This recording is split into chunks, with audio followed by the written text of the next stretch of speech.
Good afternoon everyone, and welcome to the If Knits Could Kill podcast. My name's Claire and I live in Ireland with my family.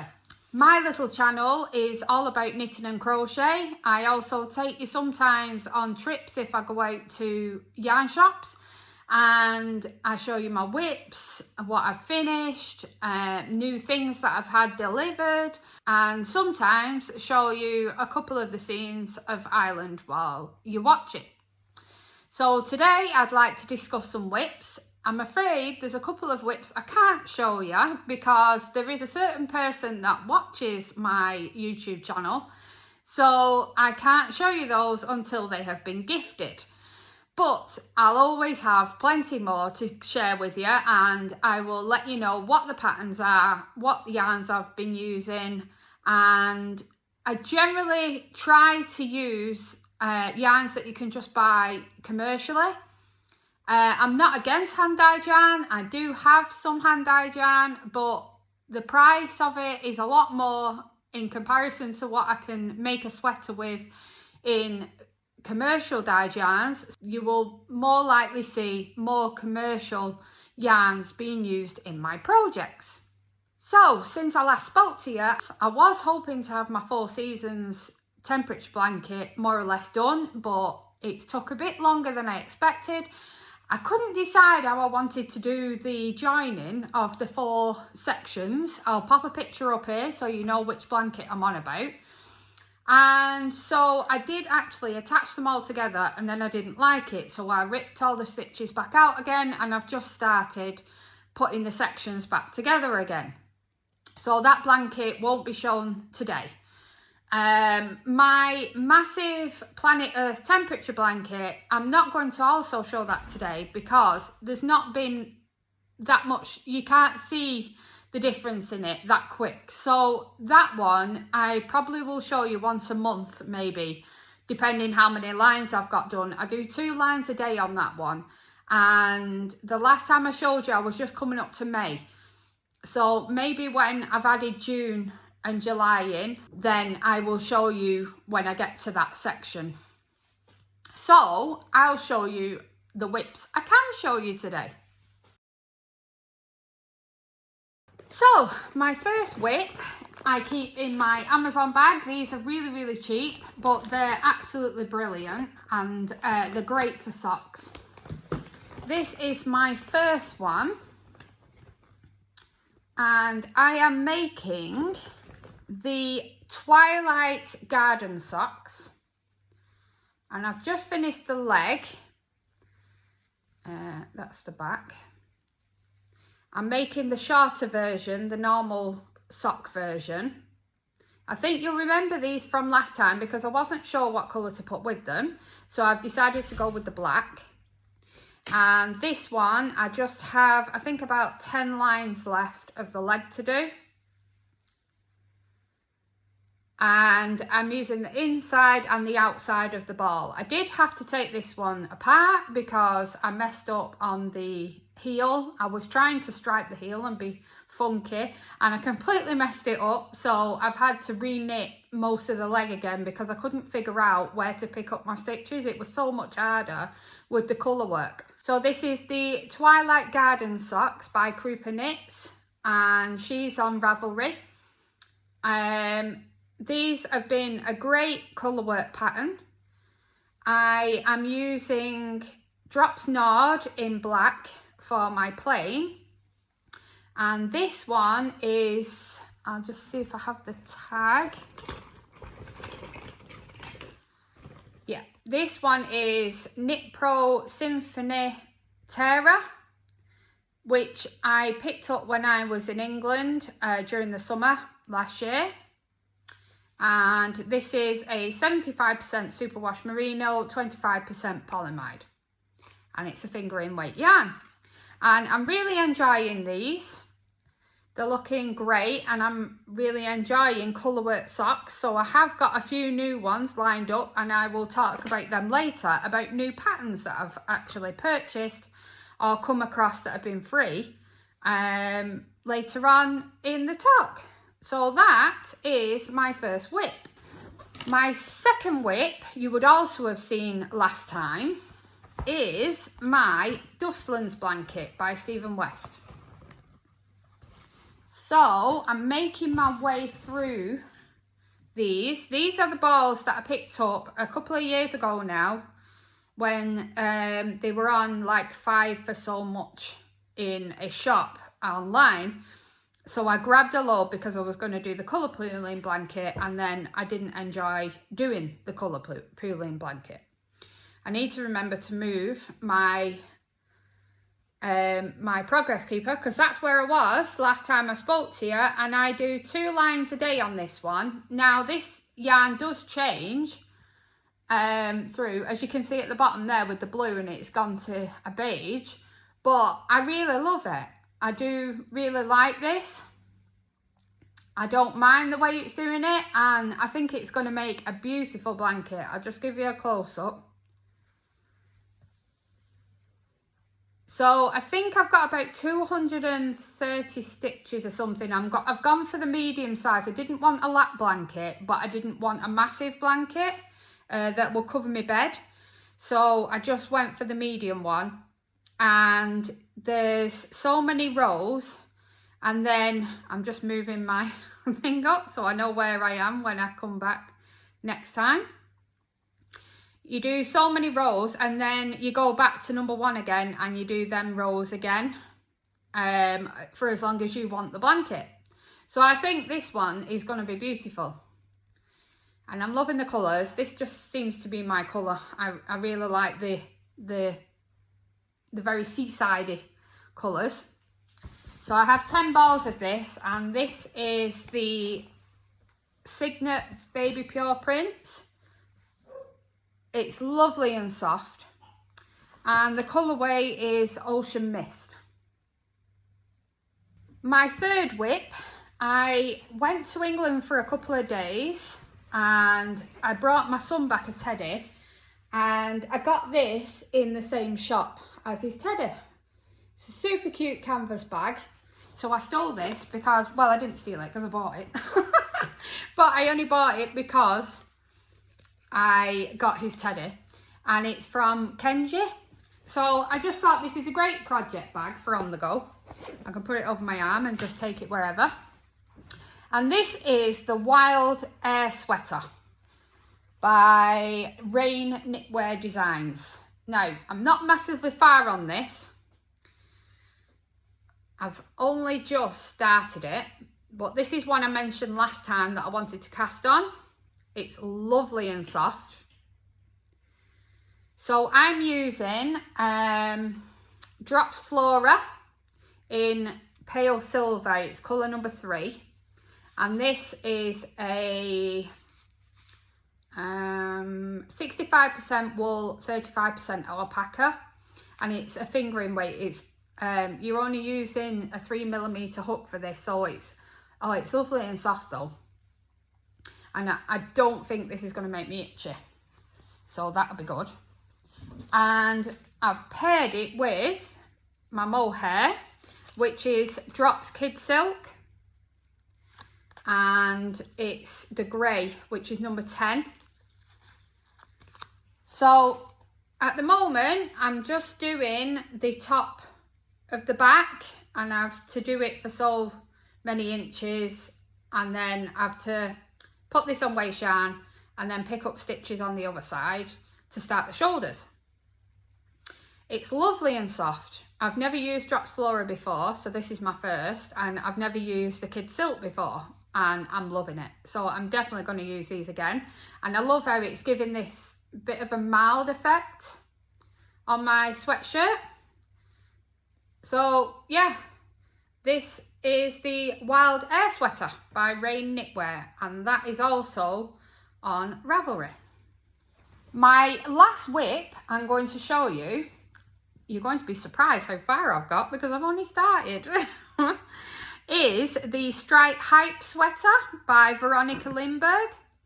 So if you watched my last podcast, you will have seen that I was casting this on, and I wasn't sure what other colour to put on the front because I bought one that was supposed to be a deep red, I think it was, and when it came it was very purpley, so it wouldn't go with the colours that I picked out. So instead I opted for a chestnut brown. I had a few different colours delivered and I thought this is the best one that would go with where I wanted it. So, hold on. This is where I'm up to.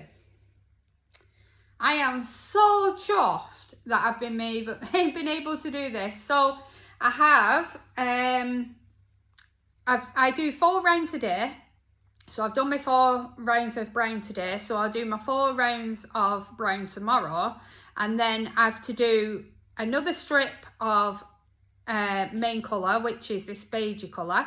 And then another round of the brown. And then another round of the beige. And then I have to try it on, which is super exciting. I've never made a sweater for myself, so this will be my first sweater, because the other one can't really count, can it? Because I've not even done the shoulders. So this will be my own first sweater. I did make Piper's and she loved it. I'll talk about that in a minute. So yeah, I'm super chuffed with the way it's turning out, and I'm chuffed now with the brown. Looking on it on the screen, it does go now, so I'm really looking forward to seeing how this turns out. I've been keeping my balls inside so they don't rubble about everywhere. I am using Drops Lima in various colours. Yeah, so that's the colour. It's not coming up on the screen, but it's a very like deep pinky colour. It's not the right colour. I'm using Drops Lima, and it's a 65% wool, 35% alpaca. So I'm using the black, the rust, the chestnutty brown, the beige, the light beige. So for the strips of the arms, I'm not fully sure yet, but I have like a denim. I can't really show you because it's not coming up on the screen today. I have a beautiful blue. It's not showing up on the screen, but it is a lovely blue. And I also have this one. So I've not quite decided which way I'm going with the sleeves yet. I also have other colours as well that I can use. I have a red and a different type of brown. More of a murky brown. So yeah, once I get there I'll decide. But yeah, I'm really excited to see this made. So this is the Stripe Hype Sweater by Veronica Lindberg. It is an absolutely fantastic sweater, and I definitely recommend it if you've never made a sweater before.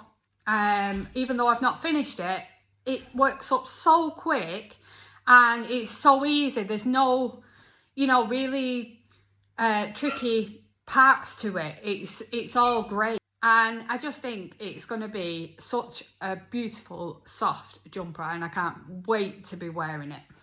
So that's all the whips I have at the moment that I can show you, because I do have 2 more, but I can't show you those. Let's move on to my finished items. So both finished items I can't show you in person because both have already been given. You may remember I was making the Musselburgh hat by Ysolda Teague for my husband. So I'll put a picture on the screen for you. You probably have seen it on my Instagram. I am on Instagram at If Knits Could Kill, so you can follow along there too. And I usually put my pictures up there when I've made something.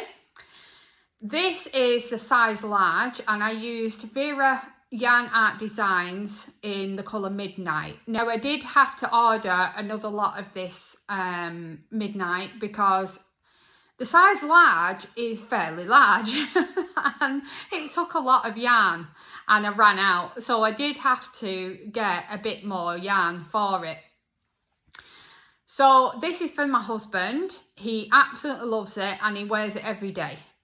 He said it's so super warm and soft, and I'm so happy that he's happy with it because it's not, I don't generally make him anything. I've made him a pair of socks before now, But apart from that, I've not made him anything. So I'm really happy that he loves it. So that is the Musselburgh hat by Isolde Teague. The only other finished item I had was my Flax DK sweater that you saw me making for my daughter Piper. So I bought some King Cole Fjord, I think that's how you say it, in Springwools in Dublin when I went to visit late last year. And I bought it in the pink and I bought it in the blue to make my son one too, but he doesn't need a jumper at the moment, so I don't want to make it yet. I'll wait till the end of the year. So Piper's flax sweater is a size 8 to 10. She is 11, but she's quite a slinky dink. So I just increased the length on the arms so that it would reach her wrist, because she did have, I think it was about 3 inches longer than what she should have had. And then I also did the same for her length of the actual jumper as well. I increased that. I think it was a couple of extra inches than was written in the pattern.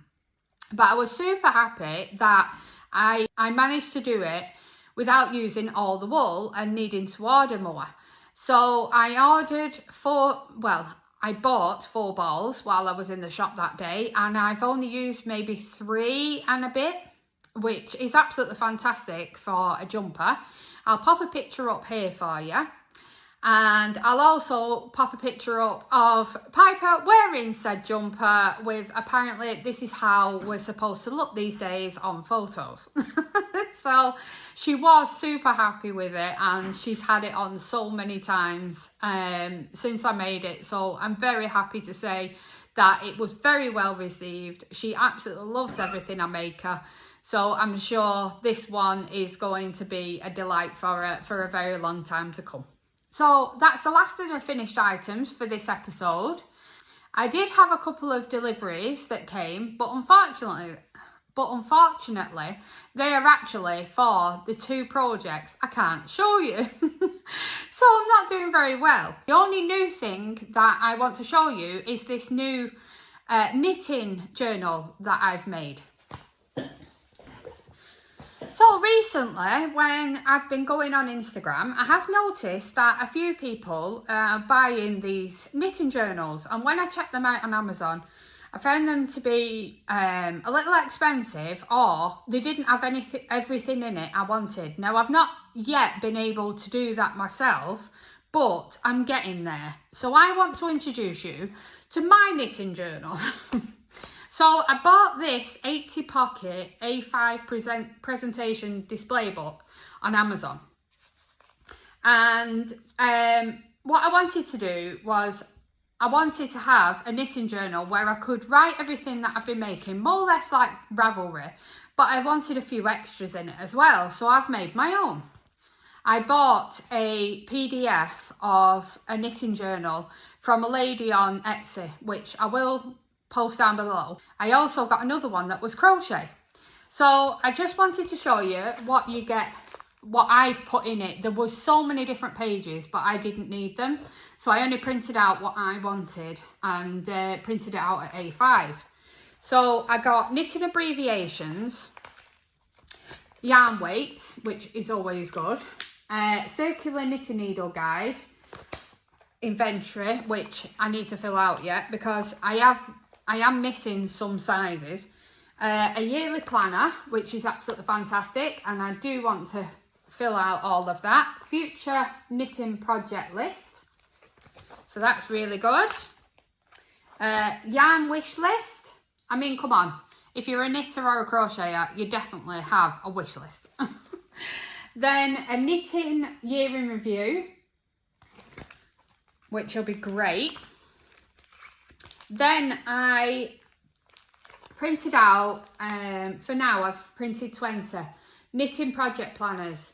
So you can get these sheets and fill them in as you go, like you do on Ravelry, which you can see there I've got my Winter Magic socks that I made by Knitting Atty.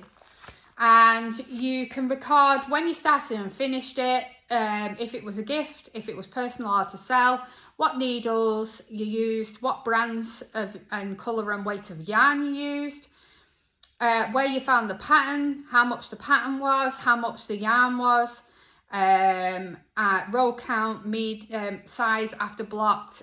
It's just absolutely brilliant. So I started filling these out, which is really good. And they also had another page as well where you can stick the yarn label in. So I'm going to have to print that one out as well, because I would like to keep the labels so I know what I used. So on the other side then, I've turned it round. I started my crochet planner. Now, I haven't filled any of these out yet. This is by a completely different Etsy seller, but it also has the same sort of thing. So you've got your hook size chart and inventory. You've got your abbreviations and terms, wish list, projects I would love to do, supplies I'd love to have, my measurements. I mean, how good is that when you're making something? Then the crochet project tracker, which is exactly what I've just said I was doing in my knitting side. And I can use this every year. I don't need to buy a new journal every year. I can just print out the pages again. It's absolutely brilliant. That's pattern reviews, so you can review your patterns. There's so many different pages in these. These are only just slight bits of the pages that they have included in them, including a temperature blanket one for the crochet one as well. And I did actually get in touch with the lady on Etsy who's selling the crochet one and asked her if she's ever thought about doing a knitting one, because I'd really like to have her version in a knitted one. And I gave her a few ideas of what she could put in it, and she said thanks so much, and she was going to look into it for me. So I'm looking forward to that, and if she does put one up, I will let you know. So my last section I would like to talk about before I go is new patterns that I've just discovered and bought or got for free on Ravelry. So this week I was watching Vera Yarn Designs as usual on her podcast. She's back and I absolutely love her podcast. If you like knitting socks, check out Vera Yarn. She's absolutely brilliant. And she brought out the Comfort Core sock set. And they're absolutely brilliant socks. I'll pop a picture up for you. And there's 3 different versions in the pattern, and they have the stretchy bit in the middle, which I've never seen before in a sock pattern. And my daughter likes wearing the Nike socks and stuff, and they generally have this extra section in, so I'm super excited to try them. So I purchased that on Ravelry. Next, I got the sheep socks by Tiny Van Hengel. I think that's how you say it.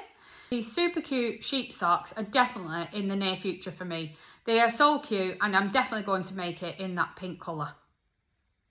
The next one is also a Vera Yarn Designs, and it's the Hibernal socks. I think they're on sale till Wednesday on Ravelry, but you'll have to check that out, and also go on her YouTube channel, and you should be able to find out there what date that this pattern sale ends. But she made the Hibernal socks, I think that's how you say them, in a shorty sock instead. So she put all of them on the sale. And I was looking at the DK version a while ago and I didn't buy it, but I have now because I got 20% off. So I got the Hibernal socks, the normal fingering version. I got the Hibernal DK socks, and I also got the shorty socks, which I do actually fancy trying for myself. So there's another great pattern that you can try this time if you would like, and possibly grab it on sale still.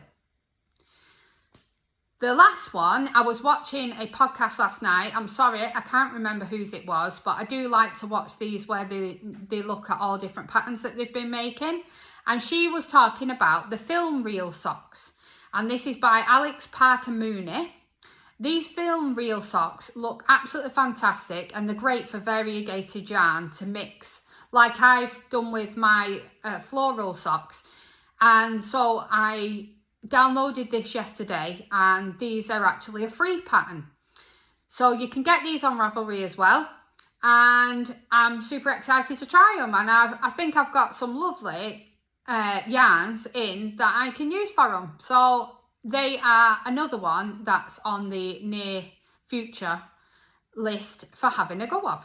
So that's all there is for this week. Thank you so much for joining me. I'm not sure what date I'll be back. Life is just so hectic at the moment and I'm just trying to get to you as and when I can. If you would like to follow along with me, I'm on Ravelry at If Knits Could Kill and Instagram at the same name. And if you like and subscribe to the channel, then press the little bell at the side. It will alert you when new ones become available. So I hope you all have an amazing week. Happy knitting, everyone. Happy crochet. And I'll speak to you all again very soon. See you later. Bye.